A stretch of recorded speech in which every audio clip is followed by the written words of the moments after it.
Hi everyone and welcome to another episode of Get Cooked. My name's Sarah Cook and each week I'm interviewing members from our rowing community both here in Australia and overseas. But this week I'm delighted to be interviewing the one and only James Tomkins, Duncan Free and Chris O'Brien, and we're going to be talking all things rowing and specifically men's pairs a little bit later on in the interview as well. But welcome guys.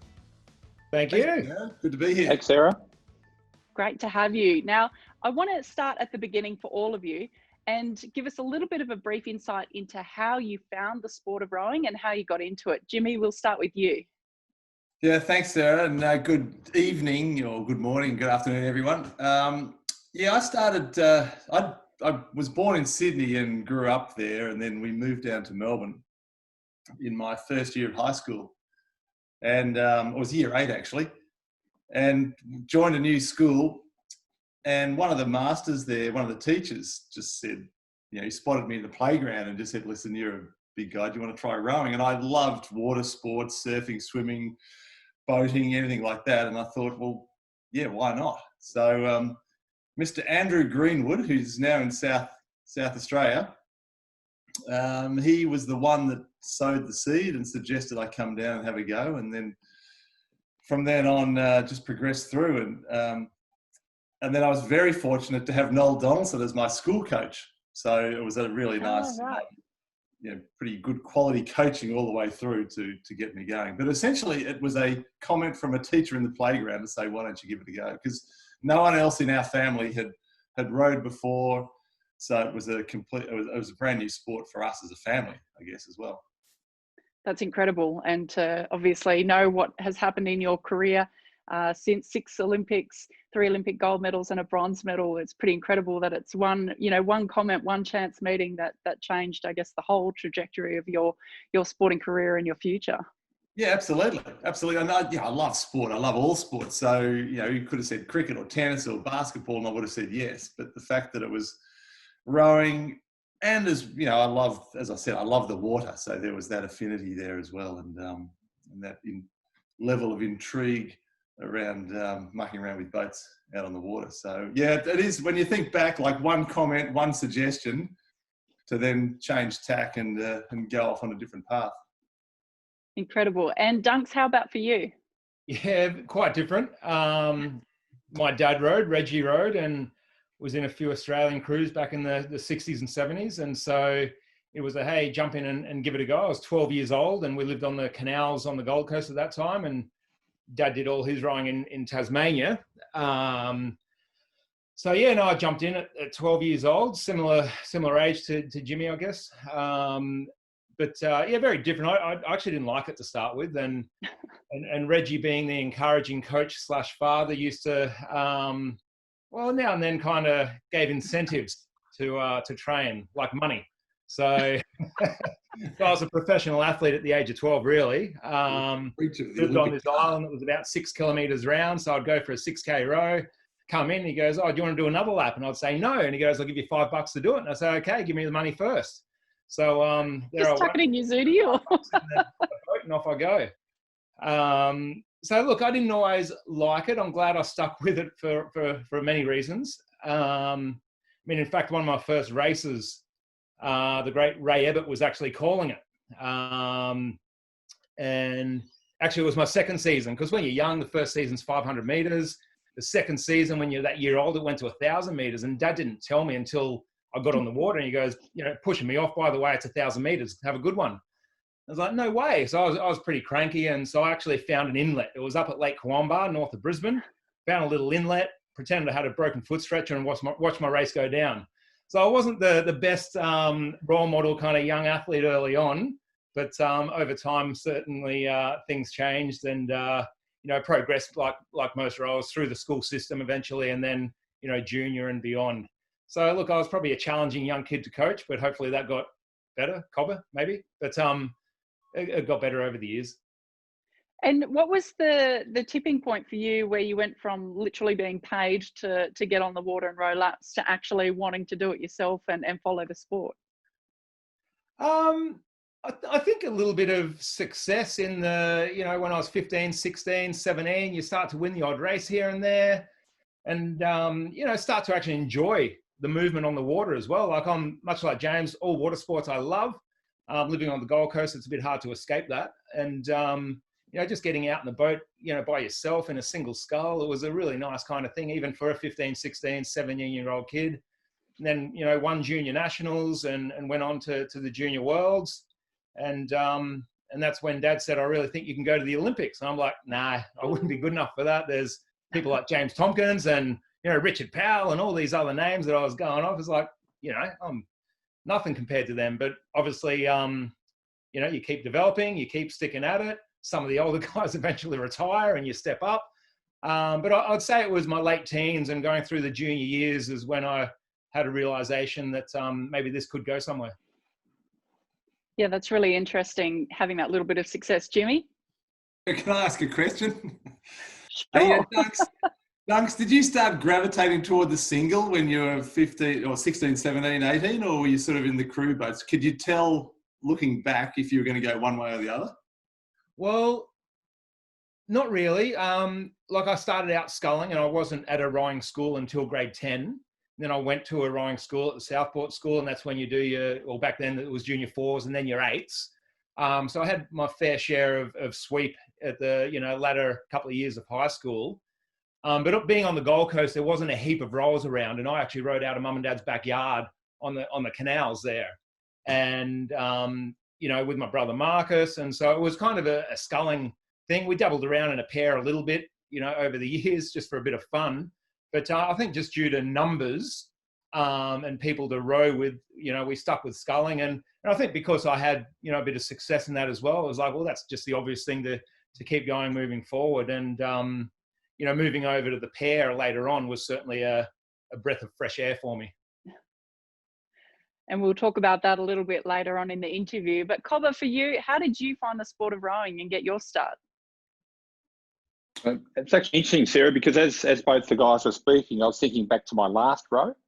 So I still sit on the rowing machine every morning, but I think my last row, and I'm trying to think whether I had a rescue mission with Duncan at any stage, when his often broken pair partner may have sustained an injury. But I do clearly remember back 16 years ago now, my most vivid memory of a last row was with James in the pair. And I'm sure James remembers that stellar row it was. It was years ago Drew Ginn being broken in Geelong and having to step in when they're up at the start of the course and Drew's decided can't do that. So I remember it, James. So I remember it because we started off and I thought, oh, that's actually not too bad. We're actually half slide, just warming up, getting going again. Jimmy was at half slide. You were probably at full slide. No, sorry. I thought I was at full slide. Then Jimmy turned around and says, right, let's go out to full slide now. So it was a bit of a surprise for me. But hey, look, I grew up in Ballarat. I was a country boy from Ballarat. We had a strong family connection to rowing. My dad coached and coached only a couple of years ago. He stopped doing some coaching. He's 89 now. And has hung in that for quite some time. I think he's given both the guys a few pointers over time as well. Not shy to casting an opinion and areas for opportunity for improvement, in his opinion. But I grew up in Ballarat. I sat in a speedboat from about 3 years of age, listening to my father coach. I rowed at school. I rowed some club stuff after school. I was at best a club hack, let's face it. And then moved on to coaching through school programs, club programs, and then really the privilege and opportunity to work with guys like Duncan and Jimmy, and Drew at some point. And you were obviously a two-time Olympic gold medal coach, two-time Olympic silver medal coach. How did you, I guess, make that jump into coaching, and was that always then a career pathway that you wanted to follow? Look, I started doing some coaching at the school level.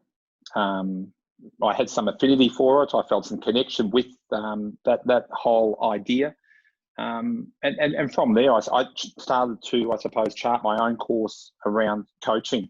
I was still in Ballarat. I made a decision to move to Melbourne. Accumulated a squad of athletes, and I still remember post the 2000 games. I'd been coaching a lot of under 23s, and then really a big opportunity there around some of those athletes I had been coaching, but also then to James and Drew back then approaching me around spending some time working with them. So, there was other athletes in there as well, but certainly great opportunity there provided through James and Drew also. Dunks, did you have a question for Cobb? It was just more of a comment around his dad's coaching. It was wonderful. We were in Milan in 2003. I was in the single. Jimmy and Drew were in the pair. And throughout that week, he came up to me and goes, "Mate, here's a few things you need to work on." And, went through a bit of a list. And he goes, "Look, there's a few good pairs out there, so just make sure that you're aware of this and that." And I said, "Oh, okay. You got me mistaken with someone else. I'm Duncan." He thought I was actually James. And he goes, "Oh, okay. Your list is a lot longer. Here we go." So he certainly was entertaining over the years. Oh, dear. Now, Jimmy, I spoke to Nick Green a few weeks back, and he spoke quite in depth, I guess, about the phenomenon that was the Awesome Foursome. I guess I want to hear from your memory. How did that all come about, and what do you think made the cruise so successful? Well, I think that what made it so successful was that we had a lot of fun. We all got along very, very well together. All good athletes, good physiology, and very good coaching. But we also made sure that we had a good time along the way, and really enjoyed our time on the water and our time off the water. So that was the key for our success, I think, over a couple of Olympiads. But the way it all came together, so way back in the olden days, the selectors used to prioritise the 8. So, you go seat racing and get your best rowers and stick them all in the 8 and then filter down as you go from there.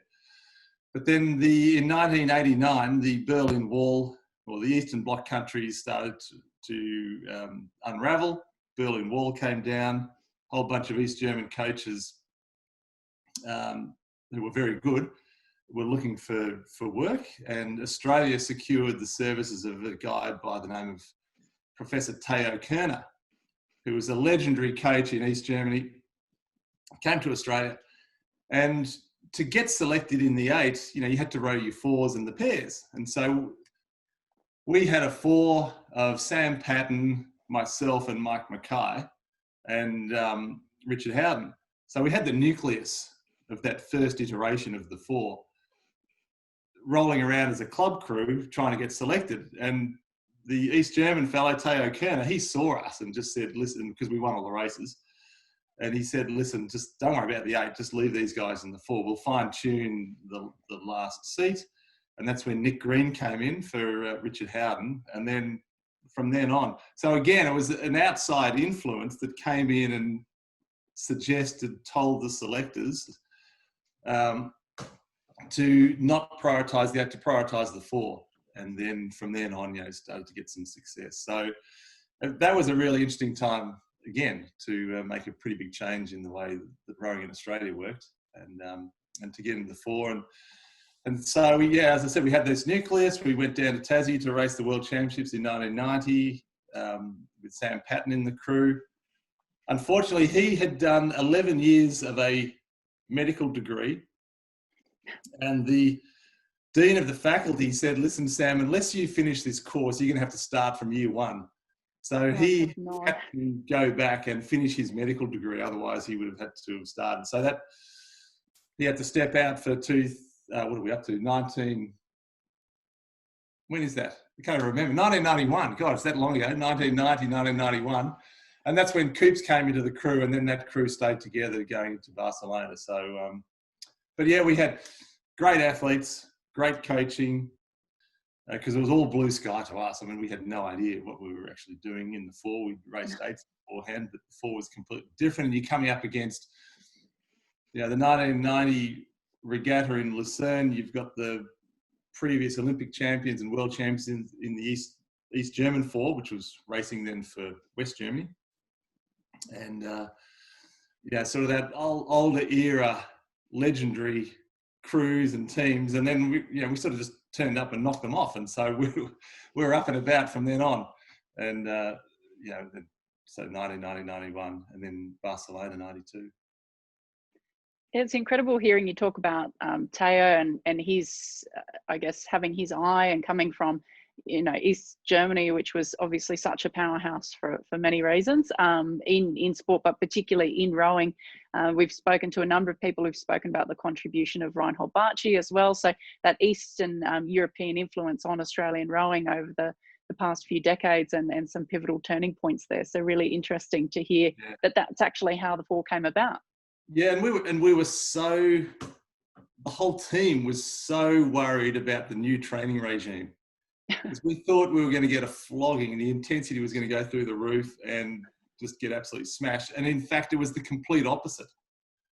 It was all that really fine movement, sympathy toward the boat, relaxation, be gentle, be smooth, a lot of low intensity, long miles, but low intensity. So it was the complete opposite of what we're expecting as well. So that was a huge change also, as well as the prioritisation of the boats.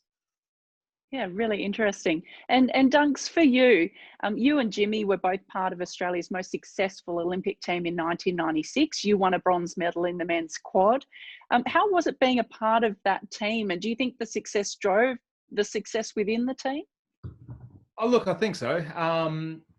We were day two. So there were some great results on day one finals. And it was my first Olympics, third year in the senior team. So first Olympics as I was a young 24-year-old, I think, at the time. And so it was a bit of an eye-opener, but seeing the scene kind of set on the first day, it didn't really raise expectations, but it kind of gave you the excitement more so than anything to go, that's, fantastic watching the four come down, the women's pair come down. And, from memory, I think it was 2 gold, 1 silver and 3 bronze all up. And, just being part of that environment for the whole week, not only the finals days, but seeing the successes, throughout the week and seeing the good quality racing, and then crews obviously making finals, and, we're in that mix. And, but watching those, races beforehand and the couple of golds and the other results, the silver in the pair was a fantastic effort by those guys as well. It certainly did lift the team, I believe, and it certainly lifted me and our crew to the point where, we're really happy with the race and probably couldn't have done much better on the day. That's all you hope for. And, we're able to beat the previous 1995 world champions in Italy. They came fourth. I think they overtrained and smoked themselves. But it was a great week, and it was a great first experience for an Olympic Games for me. That's for sure. And in 97 and 98, you had a pretty special situation where you rode a double with your brother, and you were coached by your father, and you won a bronze medal at the Worlds in Aiguillette. I think for some people, the thought of rowing with a sibling being coached by their dad is a recipe for disaster. How was that for you and your family? Oh, it'd be a recipe for disaster these days, I think. People to do it now. It was good. I mean, the thing that actually worked well is that we knew each other's boundaries. We knew each other's, what buttons to press, and it did work well. I look back and go, we couldn't have nailed it any better, particularly in 97. We were run pretty well. We raced well. The dynamics were well. There was no massive blow-ups. I probably had more blow-ups with Drew than I did with Marcus. I look back and go, it worked for us. And I'm certainly not going to sit here and say it'll work for every family, because I know that's not the case. I'm coaching my kids now, and it's fun at this time, but I don't know if it would work at the higher level. I don't know, maybe not. But I think we all had that level of respect for each other when we were out training or anything rowing related. We were, athlete to athlete or athlete to coach, and had that level of, communication, the level of respect, the level of challenging each other. But then when we walked away from that, we were back to, brothers and dad, and would have that kind of fun stuff off the water. And then there was times where it would cross over, and those points where it actually crossed over was probably those times where it was more fun, because you're rowing well and you can act like siblings and dad as well. So it's it was really good. And I that is probably one of my fonder memories of rowing was, particularly 97 when we picked up that bronze medal. It's yeah, it was just a very fun year. It was a 3-month tour overseas. So it was a lengthy tour to share a bedroom with my brother. But it worked well. It was good. Yeah, that's amazing. Incredible memories for your time. Very special situation. And Cobber, now turning to you, you spoke a little bit about how you got into coaching, but I guess for those coaches listening who are interested in progressing through the pathway, can you tell us about some of your experiences as you moved through from school to club to national and then Olympic team level? And I guess any advice that you might have for any aspiring coaches? Oof, big question there, Sarah. Look, to be honest, I think that my opportunities around coaching were very much developed from my exposure in school programs. In my work at the moment, I get the opportunity to work across a whole variety of sports, and I see the opportunity that's created in rowing through school programs is something that's really deficient across a variety of other sports. So I think that the lessons I learnt in getting some things wrong in school rowing, not just coaching crews, but in learning to run a school program, learning to plan, learning to deal with the various stakeholders, parents involved, a whole variety of things. The lessons learnt in the school program are huge. And I still reflect back on that now as to mistakes that you have made and lessons that have been learned through that. So I'd certainly be saying that, don't skip the steps along the way. Like those base experiences are really, really important. And I think it does mean then too that as you move through what you're doing as a coach, that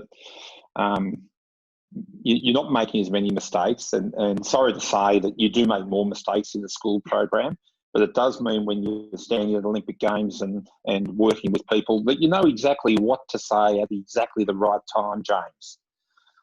I recall the situation for the final in 2004, and James was really disappointed. He told me post-fact he was disappointed. He was expecting a big rah-rah before going out in the water for the final, and I gave him nothing. And What did you I say? look at that. Sarah, all he said was it's 30 minutes before the start, we better get going. That was it. That's all he said. I think he simplified it just a little bit. But it was, to be fair, it was, you get to that point of where you've worked so closely for such a period of time, you've understood each other so well that you're just at that point of knowing, well, it doesn't need much to say. And really, it was, you know what to do. You've got 30 minutes, go out and do it. It was effectively it. But I think we were so, you guys were so tuned in, so switched on that it was ready to go. But again, it's only those opportunities at the very top level of the sport have their foundation somewhere else. And I can't speak highly enough of the opportunities that are created in our sport for people to work in school programs and to develop their skills. So that would be my greatest piece of advice. Don't just expect that we can jump through the loops. Everyone's journey is different, but great lessons back there. Here we go, James. Question? Yes. No, I was just going to say, it's interesting hearing Cobber, one of the best coaches going around, talk about that. And the thing that, and we're all involved in some degree or another with kids. The big thing, and I mentioned right at the outset, success was having fun, enjoying it. And I think the big thing for any coaches that are listening that are involved in kids, it's not that serious. It's kids sport. Make it fun. You don't need to. We're having a big issue in a lot of schools in Australia where, in particular, the boys' schools down here in Melbourne, it's equivalent to a national program. They are training that much, and they finish school and that's it. So school sport is school sport. Make it fun. Make it enjoyable. It's enjoyable for the coach. It's enjoyable for the athletes, and hopefully both coaches and athletes will progress through together. So. You're so It's right, interesting, Jimmy, too, to chime in on that, and because people do look at the top end of sport and think that it is all ultra serious. I would say that the foundations of fun at the school level, they continue on all the way through, and I think you'll find that those that have been most successful have a genuine love and enjoyment for their sport and what they do. So I certainly echo those sentiments, James.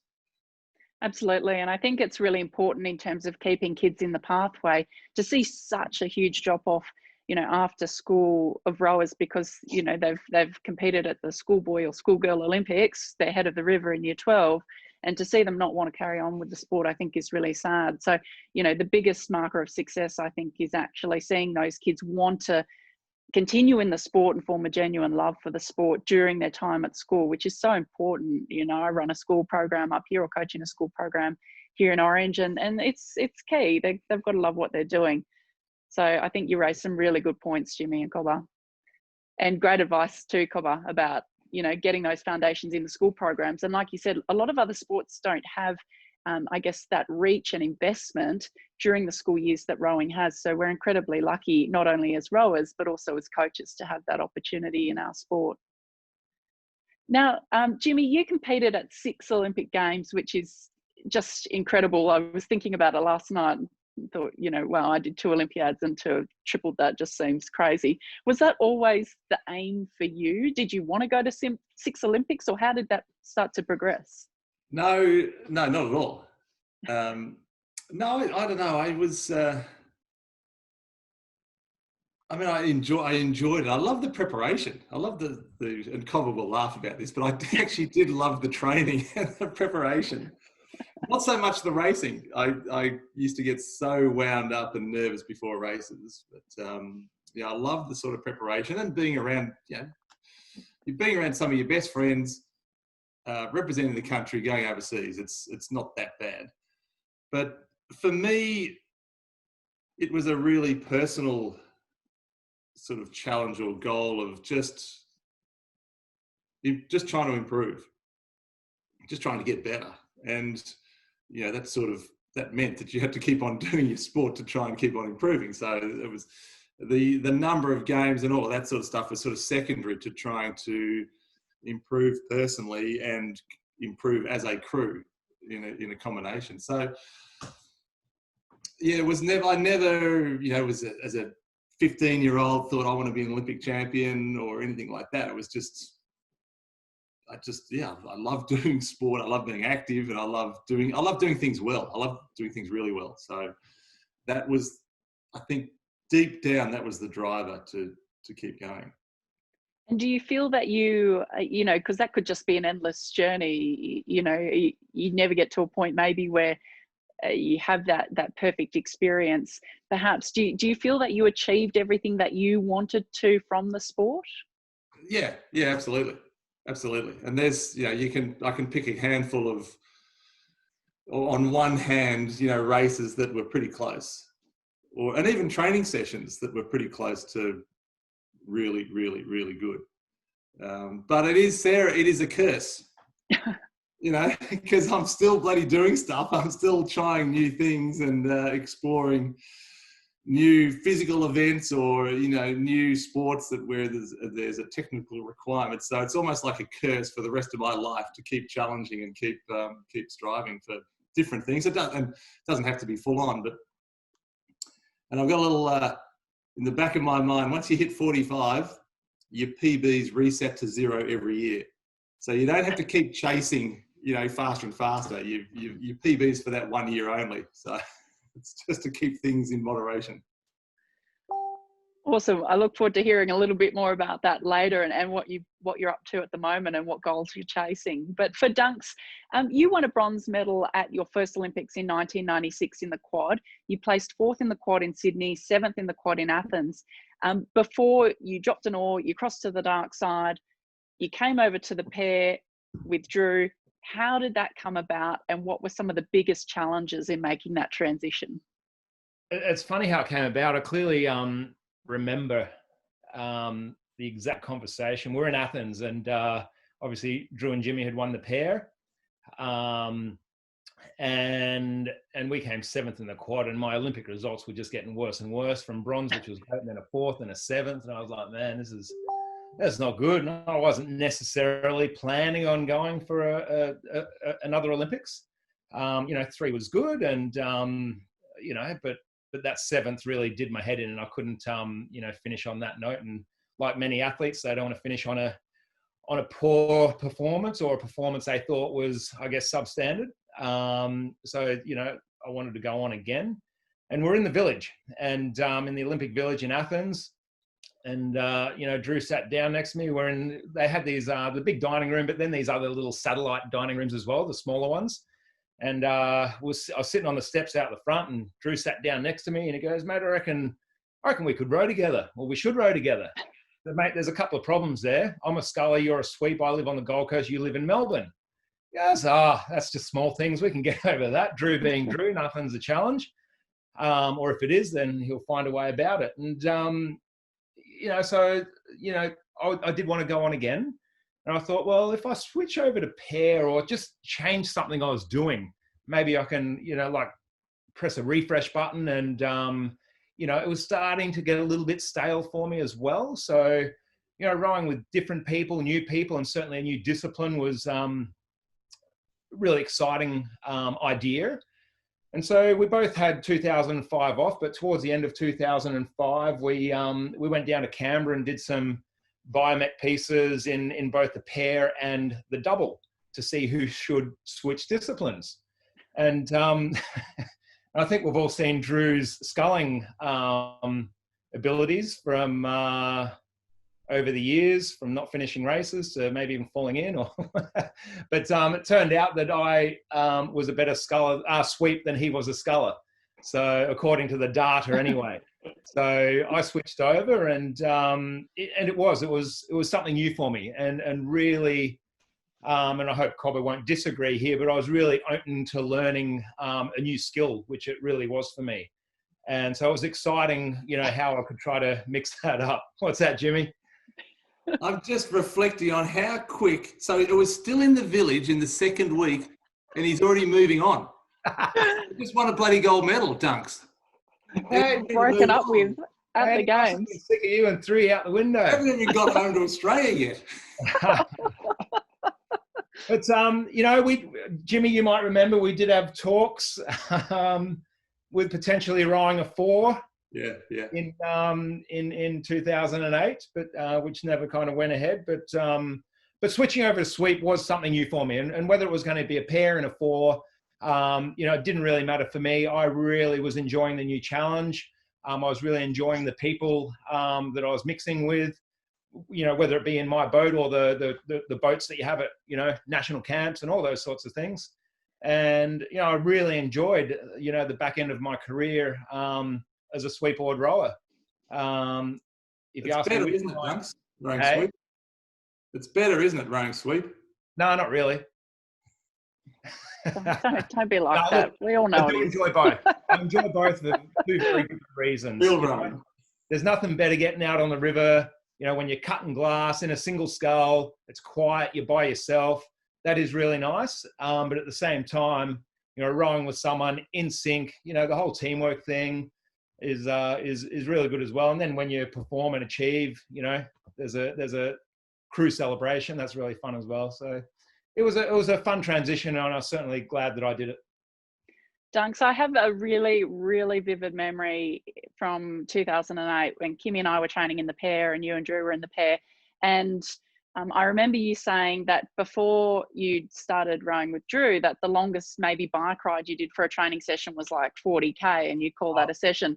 And so you had this transition, you know, to the bike, and we went out for a bike ride with you, Drew, Cameron Worth, former Australian team rower, for those of you watching, who's now a cyclist and endurance triathlete, I think.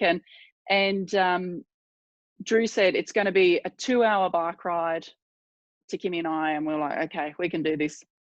And he said, Dunks will peel off and take you guys home, and I'll keep going with Worthy. So Kimmy and I put our heads down and rode as hard and as fast as we could, knowing that we had 2 hours and then we were going to explode.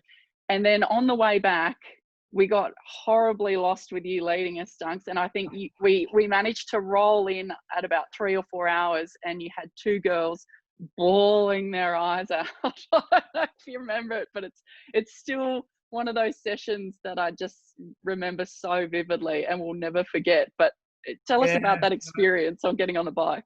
I used to bore my eyes out every time I rode with Drew, but I I don't claim that I know all the roads of Italy. So yeah, we got lost regularly, and I think Drew intentionally got lost at times. But yeah, I remember the rides with Worthy, and he'd be, we'd be climbing up one of the mountains, and I'd drop off the back, and Drew would try to hang on, and Worthy would say to Drew, "Mate, what's your heart rate on?" And Drew would be like, 165 and going all right. And he goes, "Oh, Worthy, what's yours on?" He goes, 120, and just keeps going. And then bang, off he goes. So I think the lightweights had the advantage on the hills, but certainly plenty of memories on the bike rides with everyone. It was fun. It was fun sometimes. I'll agree with that.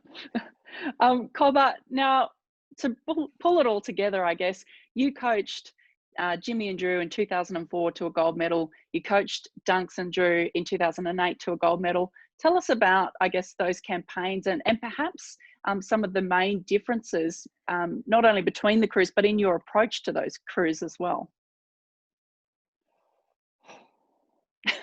I'm just saving all the big ones for you. yeah. Well, and I sigh because there's a lot in it all, and it's really interesting listening to the guys speak because between crews is different, but between years is different with every combination. I don't believe there's a cookie cutter approach to high performance. I don't believe that you roll out the same training program each year. I think you very much adapt to the personalities, the people, the combinations that you have, and seize upon that dynamic. I think one of the things that was similar between the two campaigns was that we had, I want to use the word guardedly, we had mature athletes. There's some immature behaviour all the way along from all parties, but mature in terms of years. No, like all the athletes were the second half of their career, let's call it. And as a result, then, it's not the same. It's not the same as coaching school kids or coaching under 23s or people on their first senior team. You're really trying to explore which buttons to push and not to push. And one vivid memory of all of it was that when we travelled with a complete entourage, which included families, wives, children, the whole lot. So they were big exercises in that regard. But if I think to the 2004 campaign, Jimmy and Drew had been world champions in 1999 and had saddled up for Sydney. Obviously, Drew had sustained injury. James went on to compete with Longy there in Sydney. It was an experienced combination that had some knowledge and some know-how. I think it was all there to be lost. And in 2002, we had that experience, Jimmy. that fastest 1500 in Seville in Spain, fastest last 1500 came forth. The world record. Yeah, it was a quick race. It was a very quick race. But unfortunately, I don't know whether it was siesta time or whatever it was out of the blocks, but that first 500, it wasn't really that quick. And with that, though, we made some adjustments and changes to training program. But James, I am going to share a story. And that story is when we were exploring the training program and how we're going to move forward. He's got it now. He didn't know this, I don't think, until at a public function about a few months later. But we were exploring the training program. So I presented the training program to James and Drew. And I had sessions on in green and sessions off in red, for example. I give him a sheet of paper each. Drew, he gets a piece of paper and he's into it. And he's reading through, but his finger running through every single detail. Jimmy looks at it and he says, "Not much red there," and hands it back to me. So I said, here we go. Drew, give me that back. Drew, give it to me. So we take that back from Drew. I went home that night and I reversed the colours. I went back and handed it back to them the next morning, and Drew goes to work then, running the finger over everything. James goes, "That's much better," and handed it back. So it did take a while to cotton on to what you'd done, actually. so it was, that was just an example, though, even between Drew and James.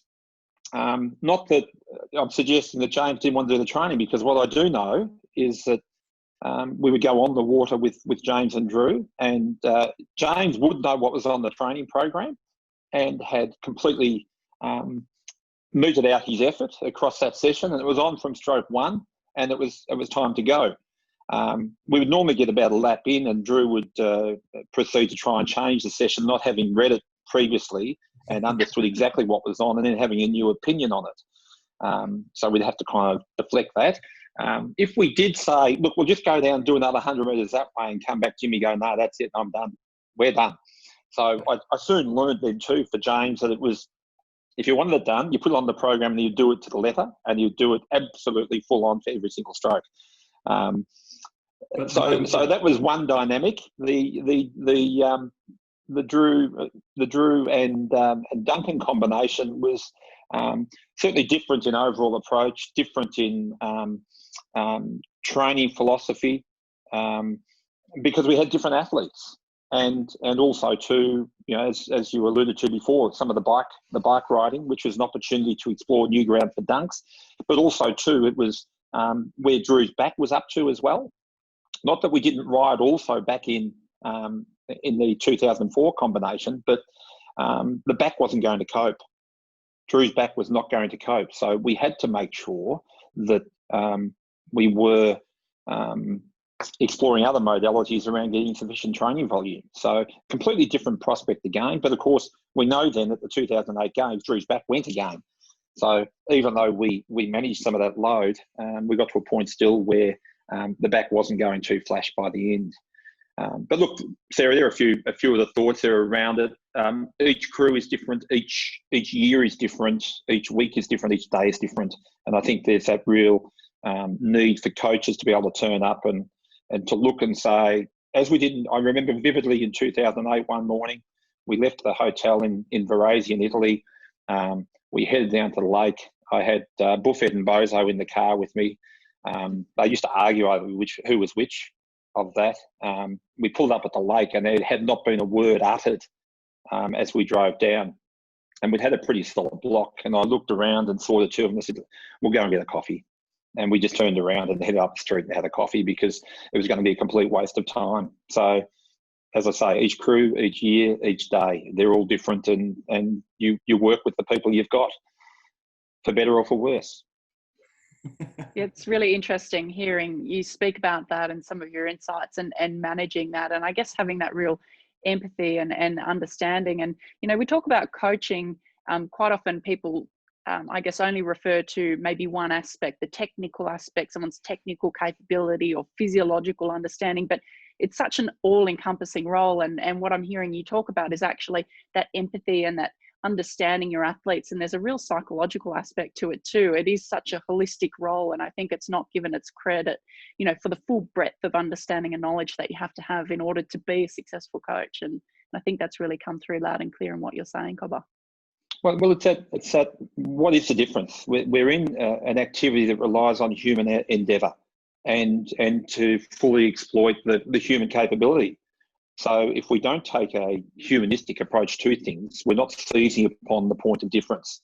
I was talking with a coach in another sport just last week, and he's doing some really good work with a successful athlete, being world champion. And I said, people would look and say, well, yeah, they're a world champion because they're a good athlete. And he kind of took a bit of offence at it. And I said, but that's true. And he said, yeah, but I do a lot more than that. And I said, yeah, but tell me an Olympic champion that's not a good athlete. Point one out to me. And the point of difference is not necessarily the athletic prowess. It is more about the whole person, that exploitation of the human endeavour. So, yeah, it is interesting. I think sometimes, the old Lance Armstrong book, it's not about the bike. Now, I don't want to get caught up in what it was about, but the comment was there about it's not about the bike. Well, I actually say it's not about the workout. It's actually about the people. I wanted to ask you all what you're up to now. So, Jimmy, can you tell us what you're up to? Obviously involved with the AOC and the IOC. Yeah, absolutely. Yeah, so I'm on the IOC Athletes Commission, which is great. So, reaching out to all the athletes and getting their views and opinions on various things, which is absolutely fascinating. And obviously, with the postponement of the games through to next year, huge challenges there for everyone, in particular the athletes. I really feel for the athletes who are, preparing and have to re-prepare for another game. So, that's keeping me very busy. And then, yes, Sarah, I've got a new sport. I'm into ocean surf ski paddling. So I'm going forward now. So that's incredibly difficult. I've done that before, and I had to put my legs on either side in the water to stop myself from capsizing.